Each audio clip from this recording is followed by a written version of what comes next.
Hello dear students, welcome back to the channel. हमने आपके class 10th history का जो इम्पोर्टेंट चैप्टर है नेशनलिज्म इन इंडिया वो स्टार्ट किया था और उसमें हमने अब तक क्या पढ़ा था। तो सबसे पहले हमने आपको कुछ फोटोग्राफ्स दिखाए थे। उसके बाद इंडिया में नेशनलिज्म की शुरुआत कैसे हुई वो आपको बताया था। फिर वर्ल्ड वॉर वन हुआ। वर्ल्ड वॉर वन के बाद क्या नए नए चेंजेस हुए। फिर उसके बाद सत्याग्रह, गांधी जी जब इंडिया में वापस आए तो उन्होंने सत्याग्रह शुरू किए। फिर रोलैक्ट एक्ट पास किया ब्रिटिशों ने, हमने उसके खिलाफ फिर से सत्याग्रह किया।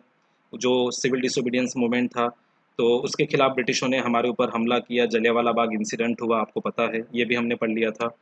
फिर उसके बाद जलियांवाला बाग इंसिडेंट के खिलाफ हमने फिर आवाज़ उठाई, तो ब्रिटिशों ने हमें बहुत ही बुरी तरह से रिप्रेस किया। फिर गांधी जी को लगा कि मुस्लिमों को भी साथ में लेना चाहिए, तो खिलाफत इश्यू के ऊपर उन्होंने मुस्लिमों को साथ में लिया। और फिर हमने नॉन कॉपरेशन मूवमेंट को शुरुआत की 1921 में। लेकिन उसके पहले गांधी जी को बहुत मेहनत करनी पड़ी, बहुत सारे कांग्रेस के नेताओं को मनाना पड़ा। फिर नॉन कॉपरेशन मूवमेंट हमने शहरों में स्टार्ट की, सबसे पहले टाउन्स में। तो उसमें हमने कैसे उसको अंजाम दिया, तो administrative non cooperation, economic non cooperation. लेकिन ये नॉन कॉपरेशन मूवमेंट ज़्यादा देर तक शहरों में चल नहीं पाई, क्योंकि हमारे पास अल्टरनेटिव नहीं थे। खादी के कपड़े बहुत महंगे थे, इससे नॉन कॉपरेशन मूवमेंट शहरों में स्लो हो गई। अब हमें पॉइंट पढ़ना है कि नॉन कॉपरेशन मूवमेंट को हमने कंट्री साइड, रूरल एरिया में किस तरह से आगे बढ़ाया, वो पॉइंट हम यहाँ पर पढ़ेंगे। Country side, rebellion in the country side. अब देखिए, नॉन कॉपरेशन मूवमेंट तो शहरों में स्टार्ट हुई, फिर उसके बाद वहाँ से वो गाँवों की तरफ फैल गई। और गाँवों में जो सबसे ज़्यादा किसान या आदिवासी रहते हैं, जो पीजेंट्स है या फिर ट्राइबल है, उन्होंने नॉन कॉपरेशन मूवमेंट को आगे बढ़ाया। लेकिन ये नॉन कॉपरेशन मूवमेंट उनके लिए नॉन कॉपरेशन नहीं थी, वो अपनी डिमांड्स मनवाने के लिए लड़ रहे थे। और गांधी जी ने इनको नॉन कॉपरेशन के साथ जोड़ दिया। ओके, तो शुरू करते हैं सबसे पहले अवध से। अवध जो उत्तर प्रदेश में है। ओके, यहाँ पर बाबा रामचंद्र नाम के एक सन्यासी थे। बाबा रामचंद्र, जो पहले फिजी फिजी नाम का एक आइलैंड है, जहाँ पर पहले वो labour as a indentured labour के तौर पर काम करते थे। मतलब काम करवा लेना लेकिन पैसे नहीं मिलना, फ्रीडम नहीं था उनको। इंडेंजर ऐसे लेबर होते हैं जिनको काम, उनसे काम तो करवा लेते हैं लेकिन पैसे नहीं मिलते। ठीक है, कम पैसे मिलते हैं या उनको मारा पीटा जाता है। तो यहाँ पर लोगों का जो आंदोलन था वो किसके खिलाफ था? तालुकदार और लैंडलॉर्ड, जमींदार जो होते हैं ना, उनके खिलाफ इनका आंदोलन था। मतलब ये नॉन कॉपरेशन का हिस्सा हम मान सकते हैं, लेकिन उनकी लड़ाई उनकी खुद के लिए है। ठीक है। अब किस चीज़ के खिलाफ उनकी लड़ाई थी? तो वो ज़मीन जो किराए से लेते थे, उस ज़मीन के ऊपर उनको बहुत ज़्यादा मात्रा में किराया देना पड़ता था। रेंट पर ज़मीन लेते थे ना टेनेंट्स, तो उनको बहुत ज़्यादा मात्रा में किराया देना पड़ता था। ओके, और अलग-अलग प्रकार के पैसे भी उनको देने पड़ते थे। बेगर नाम का एक सिस्टम था।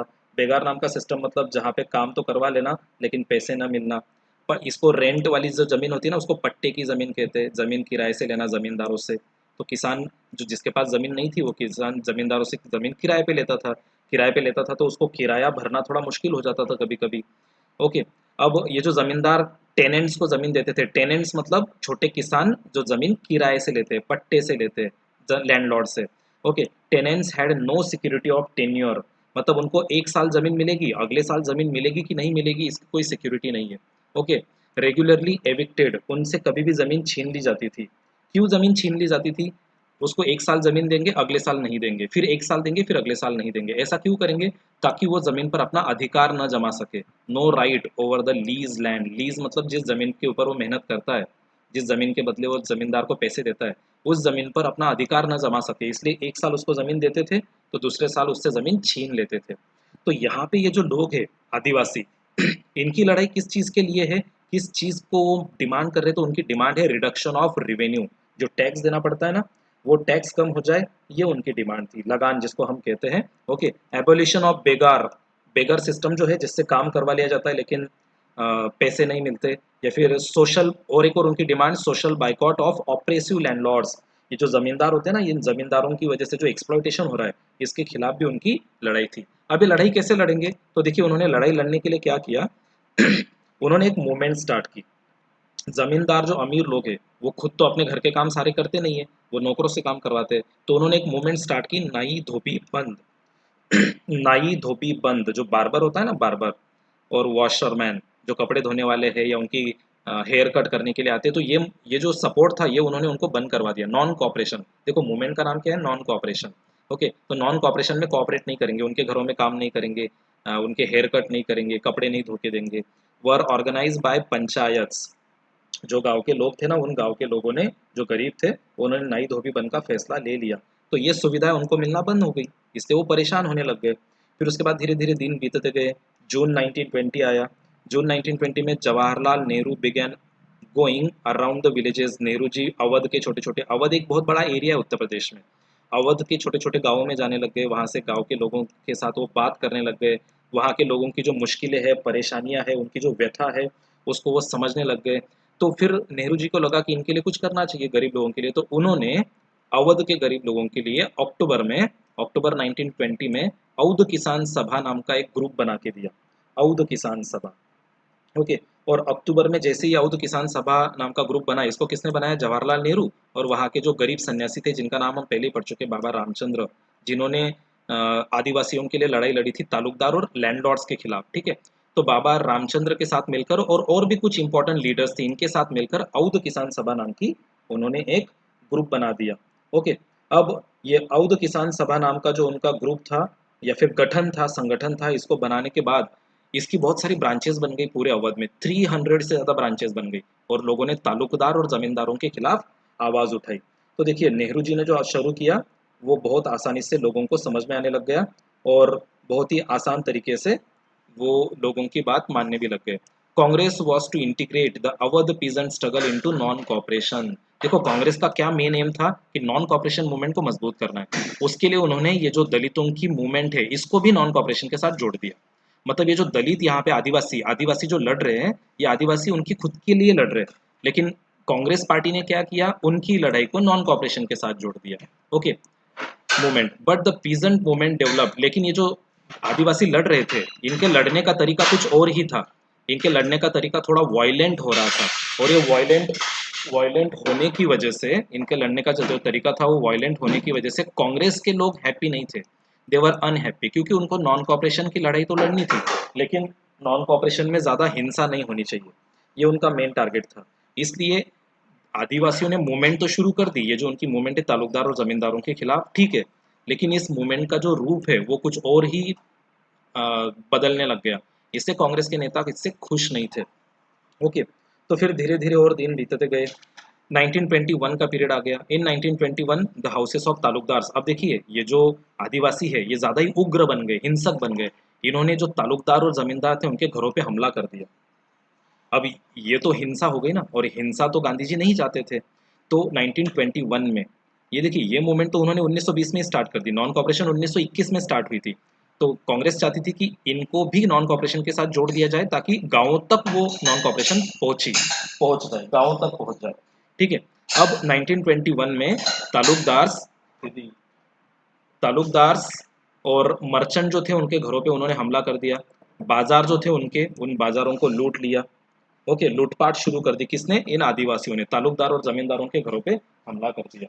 ओके, तो ये गांधी जी के लिए ये ठीक बात नहीं थी, उनको लगता था कि ये तो हिंसक होने लग गया। आदिवासियों ने जो तालुकदार जमींदार थे उनके जो गोदाम थे उनको लूटना शुरू कर दिया, मतलब हर तरफ उन्होंने हिंसा शुरू कर दी।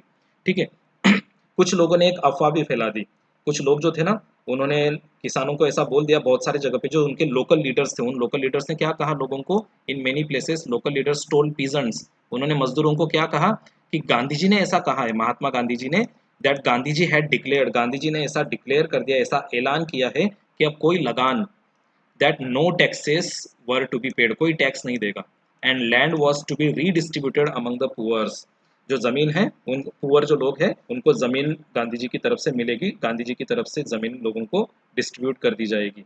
तो गांधी जी का नाम लेकर, देखिए महात्मा गांधी जी का नाम लेकर लोग अपनी सारी कार्रवाई और सारी की सारी जो उनकी घटनाएं थी उनको सही ठहरा रहे थे, जो वो तोड़ फोड़ कर रहे थे, लूट मचा रहे थे, उन्होंने जमींदार और लैंडलॉर्ड्स के घरों पे हमला कर दिया, तो इसको भी वो सही ठहरा रहे थे क्योंकि उनको लगता था गांधी जी हमें सपोर्ट कर रहे तो सब कुछ सही है। ठीक है, तो ये हो गया अवध में। अब इसी तरह से एक और जगह पे मूवमेंट फैल गई, वो था आंध्र प्रदेश का एक पर्टिकुलर एरिया।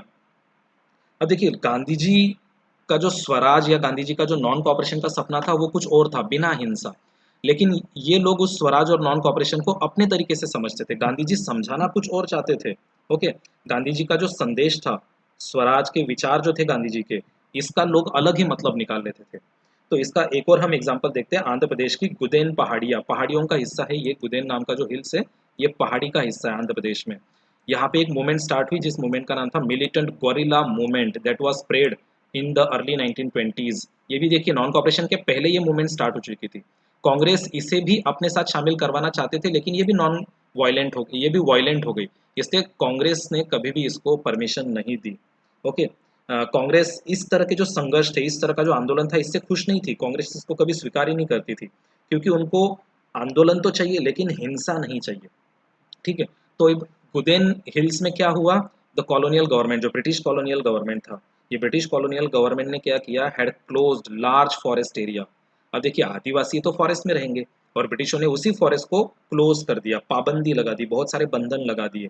ओके। लोग क्या नहीं कर सकते, देखो preventing people from entering the forest, लोग फॉरेस्ट में नहीं जा सकते।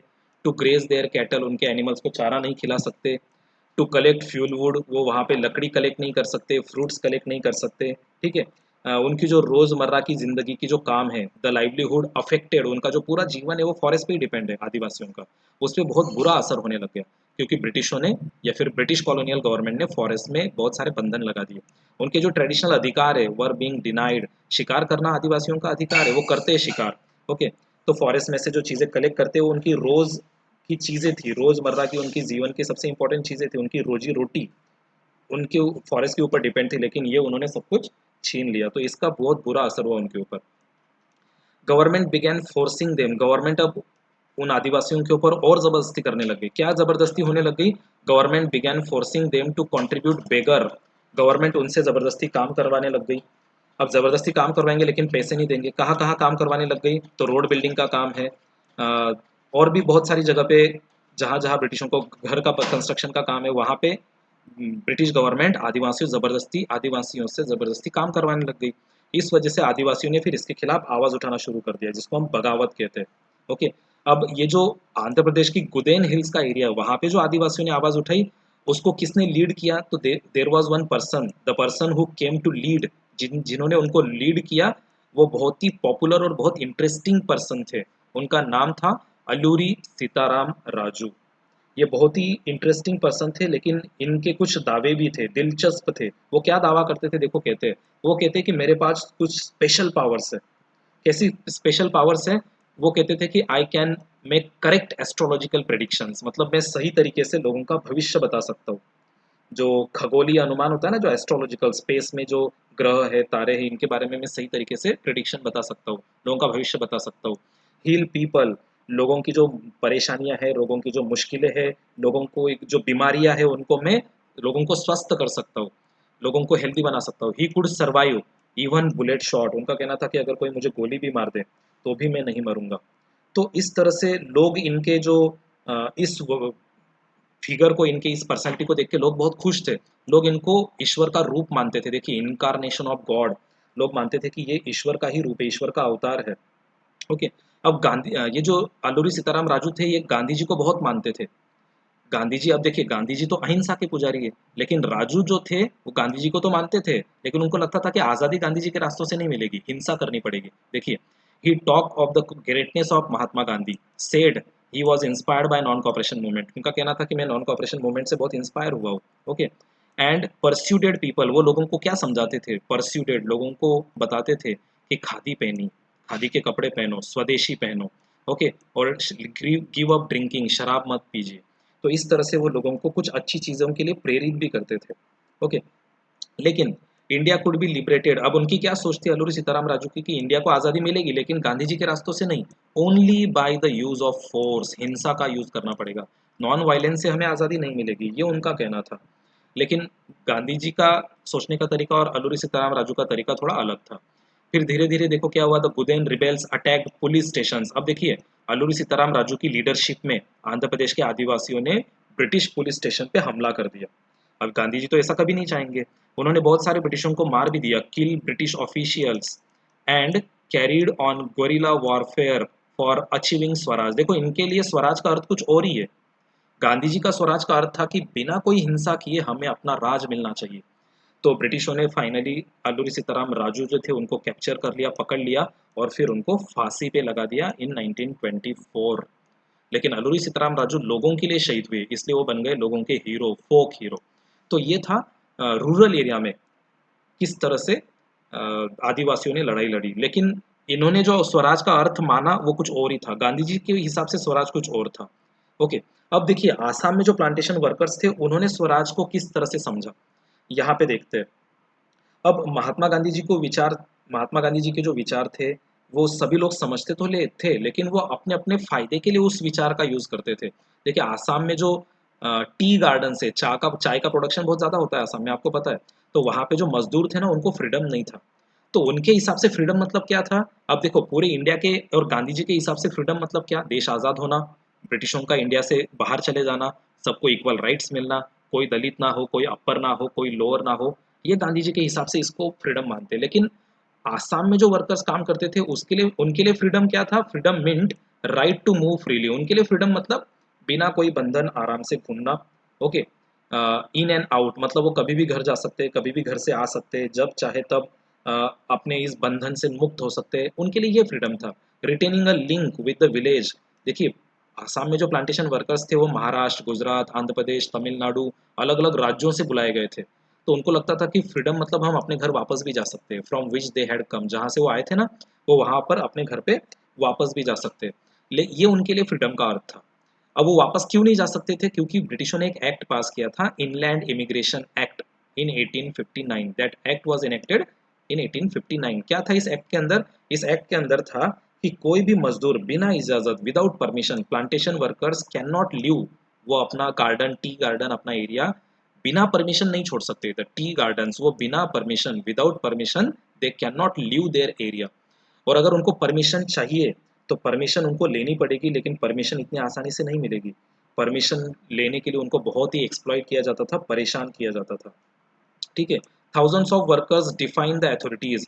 अब देखिए जैसे नॉन कॉपरेशन मूवमेंट स्टार्ट हुई ना, तो यहाँ पे वर्कर्स को पता चल गया कि पूरे इंडिया में नॉन कॉपरेशन वर्कर चल रही है। तो बहुत सारे मजदूरों ने अपने अधिकारी जो थे ना, उनके अथॉरिटीज जो थी, उनके अधिकारियों की आज्ञाओं का पालन करना छोड़ दिया। वो उनकी बात ही नहीं मानते थे। लेफ्ट द प्लांटेशन, उन्होंने वो प्लांटेशन का जो एरिया था, वो बागान, जो बाग जो थे ना, चाय के बाग, बागान जिसको हम कहते हैं, उसको भी छोड़ दिया और वो अपने घर निकल पड़े। उनको लगता था कि अब हम आसाम छोड़ के अपने घर चले जाएंगे, क्योंकि उनको लगता था कि नॉन कॉपरेशन मूवमेंट आ चुकी है, आज़ादी मिल जाएगी, हम घर चले जाएंगे। उनको देश की आज़ादी वगैरह ये चीज़ें नहीं समझ में आ रही थी, उनको खुद की आज़ादी समझ में आ रही थी। तो उनके लिए स्वराज क्या हो गया? उनकी खुद की आज़ादी, इंडिपेंडेंस। ओके, उनको लगता था कि गांधी राज वॉज कमिंग। उनको लगता था कि अब गांधी राज आएगा। ओके, गांधी राज आ रहा है, इसलिए अब तो हर एक को गांव में जमीन मिलेगी। उनको ये भी मिला कि every one would be given land. Gandhi Raj आएगा, हम सब आज़ाद हो जाएंगे और हमें गांव में जमीन मिलेगी, ऐसा उनको लगता था। So how ever never reach. अब वो घर की तरफ तो निकल पड़े, लेकिन अपने घर पहुंच ही नहीं पाए। क्यों नहीं पहुंच पाए? वो अपने डेस्टिनेशन तक क्यों नहीं पहुंच पाए? क्योंकि रेलवे एंड स्ट्रीमर स्ट्राइक, क्योंकि वहां पर रेलवे का और स्ट्रीमर की हड़ताल हो गई थी, स्ट्राइक हो गई थी, जिस वजह से वो बेचारे वहीं पर फंस गए, वहीं पर अटक गए, आसाम के एरिया में ही। उनको पुलिस ने पकड़ लिया और बहुत मारा आसाम के उन मजदूरों को। तो इससे हमें पता चलता है कि आसाम के मजदूरों की नज़र में आज़ादी मतलब क्या है, तो खुद की आज़ादी है। ओके, अब ये जो आसाम के मजदूर थे, इन्होंने जो घर जाने की लड़ाई लड़ी, ये कांग्रेस ने नहीं बताया था। कांग्रेस ने कभी ऐसा उनको बोला ही नहीं कि आप इस तरह से लड़िए। ये कोई कांग्रेस का प्लान नहीं था। ओके, अब जो आसाम में मजदूर थे ना, उन्होंने स्वराज को अपने हिसाब से, उन स्वराज का अर्थ उन्होंने अपने हिसाब से ही लगा लिया। क्या अर्थ लगा लिया? Imagining it to be a time when all sufferings and all troubles would be over. उनको लगता था कि स्वराज मतलब अब हमारी सारी मुश्किलें जो थी, अब हमारी जो सारी मुसीबतें हैं, वो सब की सब खत्म हो जाएगी। ये उन्होंने स्वराज का अर्थ लगा लिया। ओके, और गांधी जी के नाम से, गांधी जी का नाम लेके, गांधी जी के नाम का स्लोगन लेके, ओके, वो गांधी जी के नाम का नारा लगाते थे, स्वतंत्र भारत की हुंकार, जिसको हम बोलते हैं ना, स्वतंत्र भारत की वो एक दहाड़ भरना, वो अखिल भारतीय आंदोलन, पूरा एक भारत होना चाहिए, इस स्तर पे वो बाद में जुड़ गए। उनको बाद में पता चला कि नॉन कॉपरेशन सिर्फ एक छोटी मूवमेंट नहीं है, वो पूरे देश की आज़ादी का है। तो गांधी जी का नाम लेके एक स्लोगन वो देते थे, स्वतंत्र भारत। देवर ऑल्सो इमोशनली, धीरे धीरे वो देश के साथ इमोशनली जुड़ने लग गए। ओके, वेन दे एक्टेड, वो गांधी जी के नाम पे ही सब कुछ करते थे। When they acted in the name of Mahatma Gandhi और link their movement to the to that of Congress, उन्होंने अपनी मूवमेंट को अब कांग्रेस के साथ जोड़ दिया। पहले उनको लगता था कि स्वराज मतलब खुद की आज़ादी। ओके, लेकिन अब वो धीरे धीरे अपने आप को कांग्रेस के आंदोलन के साथ जोड़ के देखने लग गए। मतलब उनका जो सोचने का तरीका था ना, वो धीरे धीरे बदल रहा है। They were identifying with the movement which went beyond the limits of their immediate locality. अब वो समझने लग गए कि अपनी मूवमेंट जो थी उस मूवमेंट को हमें किस तरह से अंजाम देना चाहिए। तो उनकी मूवमेंट एक सीमित इलाके तक थी, लेकिन अब वो उसको सीमित नहीं रखना चाहते, अब वो पूरे देश भर में फैलाना चाहते, लेकिन वो पकड़े गए, उनको ब्रिटिशों ने बहुत मारा पीटा। ओके, लेकिन फिर भी वो नॉन कॉपरेशन का एक अंग बन गए। ओके, तो उनको लगता था कि और बड़ी मात्रा में अगर हम इस नॉन कॉपरेशन का अंग बन जाते तो उनकी मूवमेंट छोटी सी नहीं रहती। मतलब उन्होंने जो स्वराज की मूवमेंट स्टार्ट की ना, वो लिमिटेड नहीं होती। अगर वो अपने आप को पहले ही स्वराज के साथ जोड़ देते, अगर वो देश की आज़ादी को इम्पोर्टेंस देते, तो फिर इनकी मूवमेंट सक्सेसफुल होती, फेल नहीं होती। तो उन्होंने स्वराज का अर्थ क्या मान लिया? खुद की आज़ादी, देश की आज़ादी को नहीं माना। लेकिन बाद में उनको समझ में आ गया। अब गांधी जी को लगा कि नॉन कॉपरेशन मूवमेंट बहुत ज़्यादा हिंसक हो गई, इसलिए नॉन कॉपरेशन मूवमेंट को उन्होंने बंद कर दिया 1922 में। नॉन कॉपरेशन मूवमेंट स्टार्ट हुई थी 21 में। अब नॉन कॉपरेशन मूवमेंट जब हम डिटेल में पढ़ते हैं ना, तो उसको 3 फेज़ में पढ़ा जाता है नॉन कॉपरेशन को। ओके, जनवरी, फरवरी, मार्च का एक फेज़ आता है, फिर अप्रैल, मई, जून, जुलाई, अगस्त का एक फेज़ आता है, और सितंबर, अक्टूबर, नवंबर का एक फेज़ आता है। ऐसे 3 अलग-अलग फेज़ में नॉन कॉपरेशन मूवमेंट को पढ़ते हैं। अब non cooperation movement Gandhi ji ने बंद कर दी। देखिए, इन फरवरी 1922 withdraw the non cooperation movement. अब नॉन कॉपरेशन मूवमेंट बंद कर दी, तो कौन सी मूवमेंट स्टार्ट करेंगे फिर? तो अगली मूवमेंट गांधी जी के दिमाग में थी सिविल डिसोबीडियंस, जो हमने पहले भी स्टार्ट की थी रोलैक्ट सत्याग्रह के खिलाफ। रोलैक्ट एक्ट जो ब्रिटिशों ने पास किया था ना, तब भी हमने स्टार्ट की थी, लेकिन जलियांवाला बाग इंसिडेंट हुआ, बहुत सारे लोग अरेस्ट हुए, इस वजह से हमने उसको बंद कर दिया था। अब फिर से गांधी जी के दिमाग में है कि एक बहुत बड़ी सिविल डिसोबीडियंस मूवमेंट स्टार्ट होनी चाहिए, सरकारी आज्ञाओं का पालन न करना, सरकारी अवज्ञा करना, उनकी आज्ञाओं का पालन, अवहेलना करना। ठीक है, तो उसके पहले हम पढ़ लेते कि नॉन कॉपरेशन मूवमेंट क्यों बन की, जो इंडिया की इतनी बड़ी मूवमेंट चल रही थी हर हिस्से में। ये मूवमेंट इसलिए बन की क्योंकि ये मूवमेंट वायलेंट होती जा रही थी, हर तरफ लोग हिंसक होते जा रहे थे। ओके, ये पहला कारण। दूसरा, जो सत्याग्रही थे, जो मूवमेंट कर रहे थे, उनको प्रॉपर ट्रेनिंग मिलना ज़रूरी था। गांधी जी का मानना था कि जो सत्याग्रहीज है, they needed to be properly train, उनको प्रॉपर ट्रेनिंग मिलनी चाहिए, ये उनका मानना था। ओके, एक और कारण था, कांग्रेस के कुछ लीडर्स थे, Congress leaders were tired of mass struggle. Congress के नेता ऐसी बड़ी बड़ी मूवमेंट से थक चुके थे। उनको लगता था कि मूवमेंट लड़के क्या होगा, they wanted to participate in elections. उनको लगता था हमें इलेक्शन में हिस्सा ले लेना चाहिए, जो गांधी जी ने नॉन कॉपरेशन में मना किया था। Okay, to the provincial council elections में हमें हिस्सा ले लेना चाहिए, जो गवर्नमेंट ऑफ इंडिया एक्ट 1919 के अनुसार वो इलेक्शंस सेट हुए थे, कि इस एक्ट के अनुसार इंडिया में इलेक्शंस होने वाले थे, तो वो होते भी थे काउंसिल इलेक्शंस। तो कारण क्या है? तो पहले तो ये मूवमेंट वायलेंट हो गई, सत्याग्रहियों को प्रॉपर ट्रेनिंग की जरूरत है, कांग्रेस के नेता थक चुके थे और वो इलेक्शन में हिस्सा लेना चाहते थे।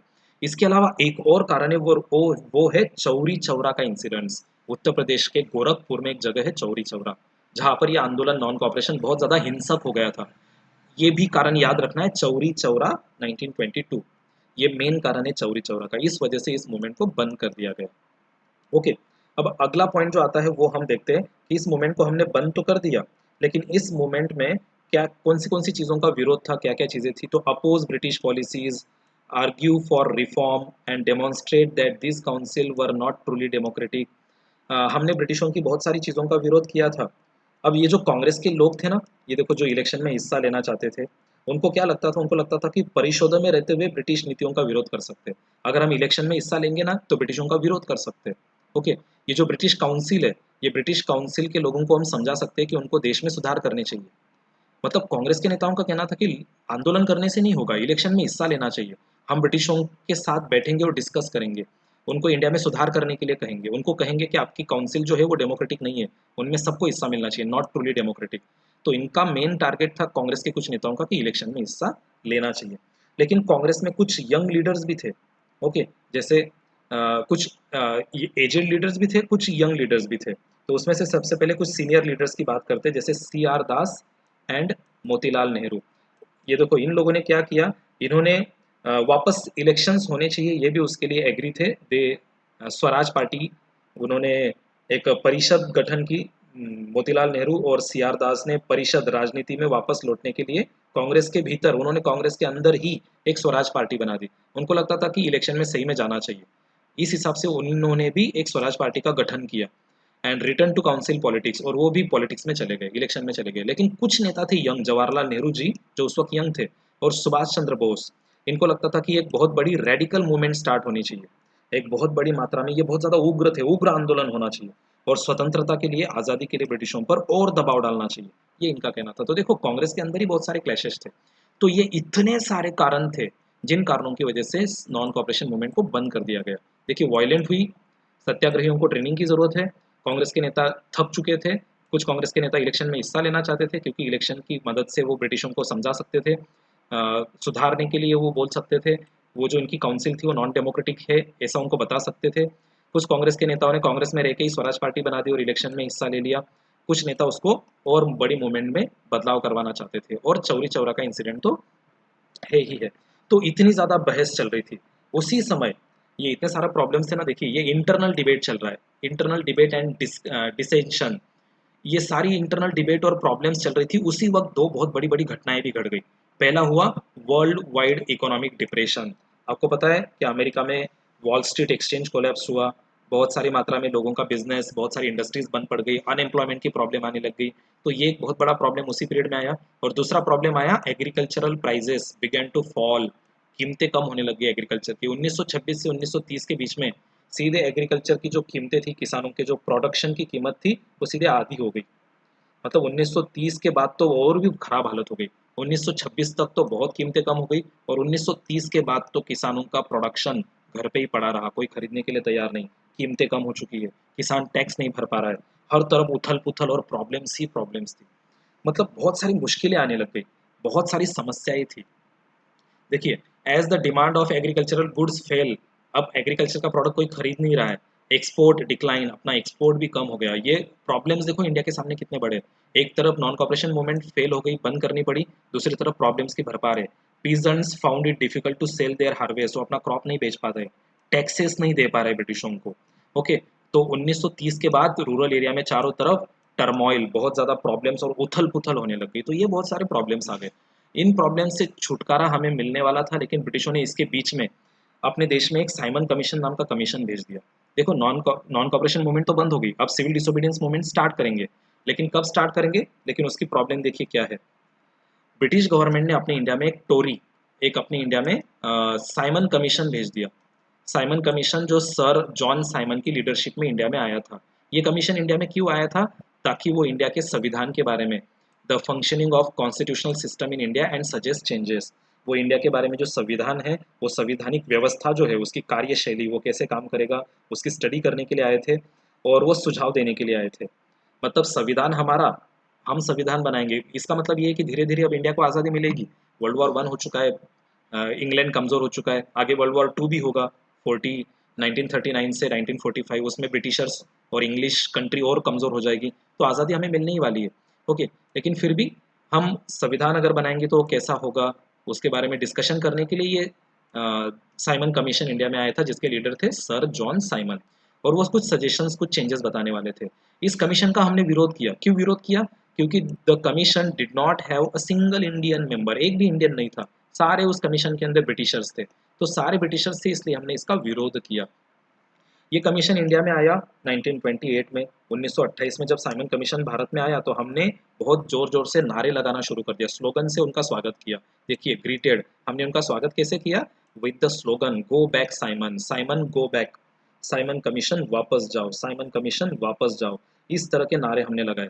अब साइमन कमीशन का जब हमने विरोध किया ना तो सारे लोगों ने सपोर्ट किया, उसमें हिंदू, मुस्लिम सब थे। देखिए all parties including the Congress and the Muslim League participated the demonstration।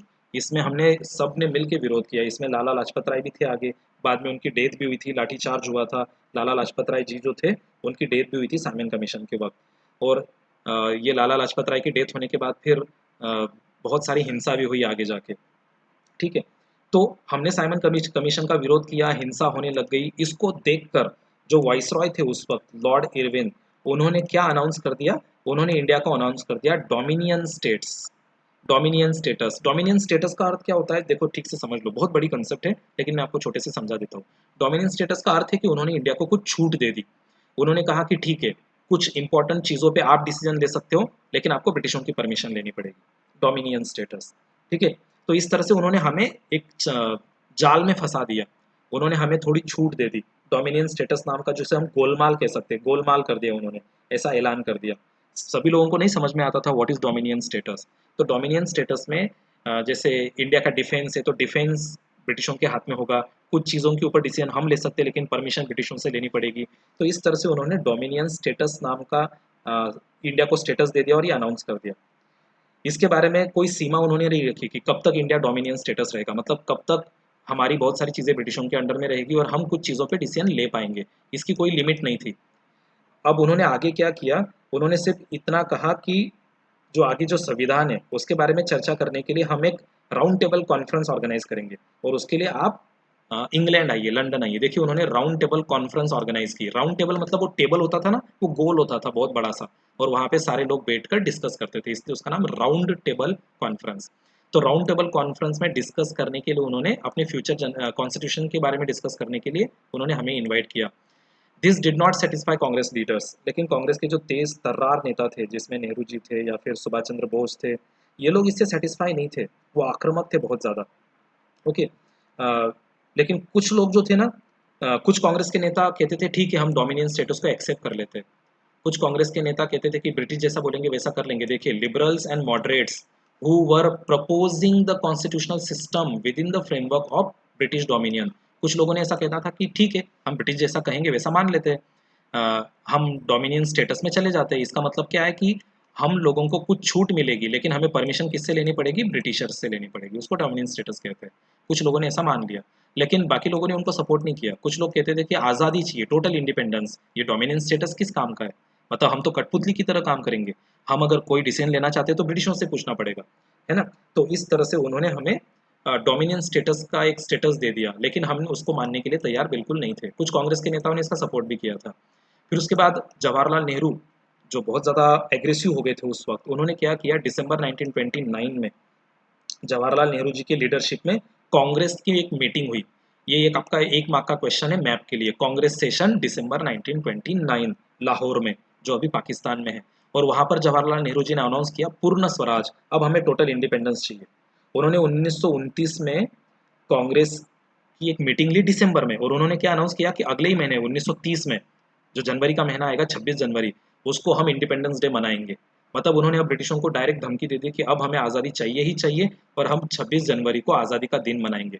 और इसी 26 जनवरी के दिन हमने आगे जाके अपनी कॉन्स्टिट्यूशन को एनफोर्स किया था, 26 जनवरी 1950, जिसको हम अपने कॉन्स्टिट्यूशन का डे मानते हैं। 26 जनवरी 1950 को हमने कॉन्स्टिट्यूशन को एनफोर्स किया था, ठीक है। तो 26 जनवरी 1930 को हम इंडिपेंडेंस डे मनाएंगे, इस तरह से उन्होंने डायरेक्ट ब्रिटिशों को खुले तौर पे बता दिया। 1929 में कांग्रेस की मीटिंग हुई लाहौर में, उन्होंने एक डिमांड रखी कि हमें टोटल इंडिपेंडेंस चाहिए, पूर्ण स्वराज चाहिए। और 1930 26 जनवरी 1930 को हम इंडिपेंडेंस डे के तौर पे उसको स्वतंत्रता दिवस के रूप में मनाया जाएगा, ऐसा टोटल ब्रिटिशों को बोल दिया। ओके। उस दिन सारे लोग पूर्ण स्वराज के लिए संघर्ष की शपथ भी लेंगे। Okay. But the celebrations attracted very little attention, लेकिन ज़्यादा लोगों को ये चीज़ अट्रैक्ट नहीं कर पाई, ठीक है। इस उत्सव की ओर बहुत कम लोग आकर्षित हुए, ठीक है।